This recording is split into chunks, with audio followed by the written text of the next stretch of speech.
Hey guys, what's up? Nico again here. And in this episode of 3D Printed Profits, I have Terry. Terry has been one of my longtime fans from Nico Industries, and we've known each other for what, 4 years now? Yeah, I think maybe About that more. time, huh? Yeah.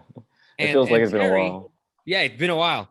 And Terry has started his own 3D printing business, and it's growing, and I'm very, very proud of him. And so we're just going to talk about how he got started, his background, so on and so forth. And make sure you guys stay till the very, very end, where I'm going to give you your own 3D printing product idea so you can start your own 3D printing hustle. All right. And as always, all of Terry's links are going to be in the bottom below. If you're on YouTube and if you're in your favorite podcast player, it's going to be in the show notes. Cool. Terry, welcome to the show, brother. Thanks for having me. Awesome, man. So tell me more about yourself. This young cat, how old are you, dude? Mid-30s. I kind of don't really keep track anymore. Mid-30s? Yeah. Dude, you look like you're 15. Yeah, I get that a lot. Holy cow. Man, so if you're on the podcast, don't stop the car and go on YouTube. Just watch when you get to the office or when you get home. But this dude, he said he's in his mid-30s, and this dude looks like he's 15. So it's a blessing and a curse. It's the Asian genes, man. Yeah, pretty much. All right. So what's your background, T? Tell us more about yourself. I used to do a lot of I guess I used to, what's it called? I was a repair tech. I fixed phones and computers and stuff. Uh-huh. And then I just wanted to get into making cosplay and replicas and stuff. And speaking to the mic a little bit. Oh, sorry. Yeah, I just wanted to get into making cosplays and props and stuff. So that just kind of led me into 3D printing. Yeah. So how did you get into 3D printing? Like you just were going through Instagram when you found something 3D printed. How'd that go? Man, I don't even remember really, but I always knew it existed because I used to be in school for engineering. But it was, all the machines were like super expensive back then. And then one day I just started looking and I saw that the machines were, a couple $100, like $300-400. And I bought my first one. It was the CR10S. Okay. So that was your first machine. Yeah. So this was about 5 years ago then. See if the CR10 was your first machine. Yeah. Sweet, man. So you said you have an engineering background. Tell us more about that. Well, I started off in engineering. I was doing mechanical engineering at U of H, and then kind of veered off a little bit and went into hotel restaurant management. It happens, man. Yeah, and then I went to hotel restaurant management, went to culinary school for a little bit, and then I switched majors again and started doing audio engineering, trying to produce beats and stuff, and then ultimately I dropped out. Gotcha. Well, cool, man. So how much monthly are you making profit in the business? Right now between on a bad month, maybe about 1,000, on a good month, about 4 or 5. Okay. So on average, you're looking at about 3. Yeah. That's pretty dang good, man. Yeah, it's not bad for, just trying to keep the lights on. That's a California mortgage, dude. Yeah, keeps the lights on. That's what's up, man. So, what exactly is it that you guys sell?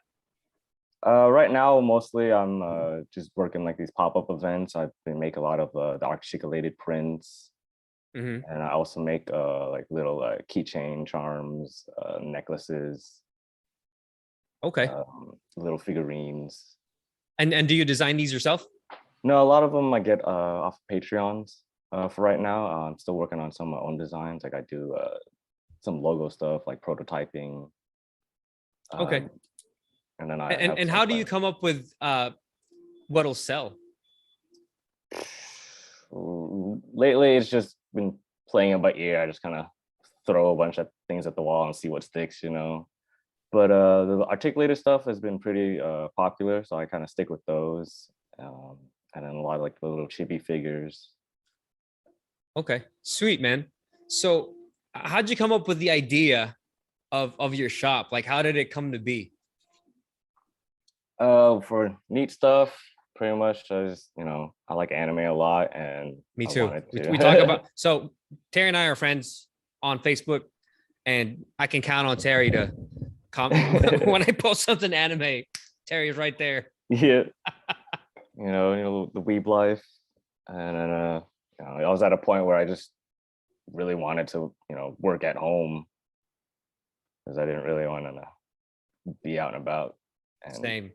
yeah. I just wanted to watch anime all day, man. That's all I Yeah, wanted. just be at home, So that's like pretty much the ultimate goal of a Right? job, is just To to get anime, to a chips, and point. soda. That's solid. Yeah, get to a point where I can just, don't have to worry about anything, just stay at home, watch anime all day long. Well, Right? Play video games. That's the life, yeah. man. So so the business comes along, you're printing a lot of anime stuff, a lot of cosplay stuff, your little keychains. How did you get your first clients and your first customers? It was through word of mouth, just friends and family. Because before I actually started like doing it as a business, I would have I have my own 3D printing page, and my friends would see it and they would ask me, "Hey, can you print me like a ring or like some D&D stuff like that?" So when you got your first clients, what happened next? Like how did traction build up? They just let their friends know whenever their friends say that, "Oh, that looks cool," and then they hit me up after that and try to get It, some it just stuff. kind of takes a life on its own, doesn't it? Yeah, yeah. And then when I started my business, it was back in October, and then I just kind of just trying to, This was October of last year, right? yeah, Yeah, I that remember was because you started putting out stuff and I was like, "Oh, Terry took a plunge." yeah. Next I thing I finally know, took the leap because you did. It took you a yeah, it while. took a while because it was I know you've wanted to do it for a while. You and I have talked. it was a big step, and then I just finally, you know what, I'm at a point where I have nothing else to worry about. I'm just gonna full send it. Sweet, man. So this is a side hustle, right? It's my full time now. It's full time now. Yeah, yeah. Wait, you started in October, now you're full time? Yeah. What? Yeah, it's crazy, right? When are you gonna tell me this? Uh, Oh, this freaking guy. Man, I'm proud of you, dude. Thanks, Dude, man. we'll have to Yeah. talk. We'll talk more after the episode. You freaking guy. Man, I'm proud of you, Yeah, dude. You went from it and October wasn't that long. It was what 9 months ago. yeah, it things picked up pretty quickly, and it was just kind of unexpected, and I'm still kind of playing catch up a little bit. Yeah, But that's the consensus. Catching up with the demand becomes so high. You're just like, yeah, yeah, I like gotta catch up. it So this was $3,000 a pretty month is crazy. probably gonna get to 5K consistently rather than 5K on a good month. Yeah, hopefully soon. I got some stuff in the works that'll hopefully pan out, and we can keep that going. Fucking sweet, man. Um, so when you started getting traction, people are more people are ordering. Um, do you have your own Etsy? Do you have your own website? Where are you selling this? Right now, it's mostly just at events like food fest, pop-up events, excuse me, cons, conventions like that. Um, I'm still working on updating my website, but yeah, mostly right now everything is just in-person sales. Dude, awesome, man. And how often do you go to these cons? Like, do you have one every month, every Um, week? How often it's do you go? almost every week. I would say at least 3 weekends out of the month I'm at these events. Okay. And that's all you sell. You don't have an Etsy shop. You don't have a web presence yet. Not yet. Holy shit. And then Yeah, once you do, you're gonna explode. yeah. I'm still organizing myself to get all the pictures together, and I'm gonna start posting everything up. Awesome. Dude, that's so cool, man. Like I'm about to go off my script here. I'm so off right now. I'm so excited for you. Like you throw me off of my script. What machine are you using? Right now I have 4 Ender 3s, one of which I converted to a belt printer, but I'm still getting the kinks worked out on that one. And then I have 2 CR10Ss. I have the EPAX X1 from a resin printing, the EPAX E10, and a Saturn and a Jupiter. So what are you printing with the resin printers? That's where all my little chibi figures are from. I'm also printing like full-size figures. Like this is one I'm working on right now. Yeah. Wow. So Yeah. if you're on YouTube, obviously you can watch this. If you're on your podcast player, please do not pull over. Start. Don't do that. Just keep driving. Just to give you Okay, guys like a huge that is scoot back here. fucking nerd. Get some waifu figures here. Yeah, dude. Hey, those sell. I think those sell out more at those cons than anything. For So sure. those are the printers that you use. What filament are you using? Right now, I recently got affiliated with Ziltech, so I've been using a lot of their filaments. First time Ziltech's been mentioned in 24 episodes.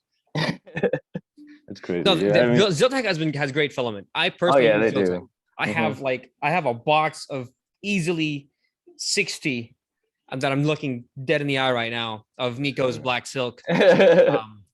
Self promotion there. But yeah, Ziltech makes great filament. I love them. They have fantastic customer service. Yeah, and they're local. We're both in Houston, so. Oh, you're in Houston. Mm-hmm.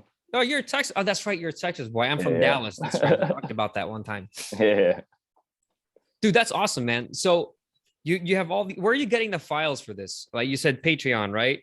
Yeah, but except for the figure that I just showed you is one of my buddies that's down in Peru. He does a lot of modeling for figures, and I've been working with him to produce figures for our different clients and stuff. Dude, that's awesome. So what struggles did you have when you first started? I mean, you started in October and now you're full time, so you must not have had that many struggles, but I know you did. So let's talk about that. Oh yeah, I mean, there's still plenty of struggles still, but a lot of it was just like trying to get started and figuring out what I wanted to do and if people were gonna like it or not.